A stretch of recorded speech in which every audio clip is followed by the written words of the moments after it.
నమస్తే, welcome to Telugu one cinema. This is Diveshri. ప్రస్తుతం Bollywood film war 2ని పూర్తి చేసే పనిలో ఉన్న జూనియర్ ఎన్టీఆర్ తన తదుపరి చిత్రాన్ని ప్రశాంత్ నీల్ దర్శకత్వంలో చేస్తున్న విషయం తెలిసిందే. భారీ బడ్జెట్తో మైత్రి మూవీ మేకర్స్ నిర్మిస్తున్న ఈ పాన్ ఇండియా మూవీకి డ్రాగన్ అనే టైటిల్ పరిశీలనలో ఉంది.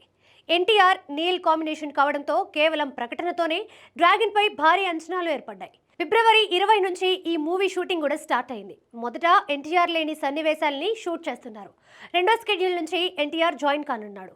డ్రాగన్ తన డ్రీమ్ ప్రాజెక్ట్ అని గతంలో చెప్పిన ప్రశాంత్ నీల్ అందుకు తగ్గట్టుగానే వివిధ భాషలకు చెందిన ప్రముఖ నటీనటులను రంగంలోకి దింపుతున్నాడు. ఈ సినిమాలో రుక్మిణి వసంత్ హీరోయిన్ గా నటిస్తుండగా టోవినో థామస్, బీజు మీనన్ కీలక పాత్రలో నటిస్తున్నట్లు వినికిడి. ఇంకా పలువురు స్టార్ యాక్టర్స్ జాయిన్ కాబోతున్నట్లు తెలుస్తోంది.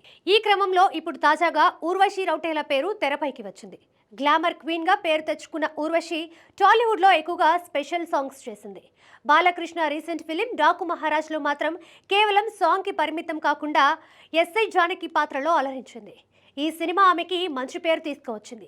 స్పెషల్ సాంగ్స్ లో గ్లామర్ క్వీన్ గా పేరు తెచ్చుకోవడం కాకుండా మంచి నటిగా నిరూపించుకోవాలని ఊర్వశి ఆశపడుతోంది. ఆ ఆశ డ్రాగన్ తో నెరవేరేలా కనిపిస్తోంది. డ్రాగన్ సినిమాలో ఊర్వశి నటిస్తున్నట్లు సమాచారం.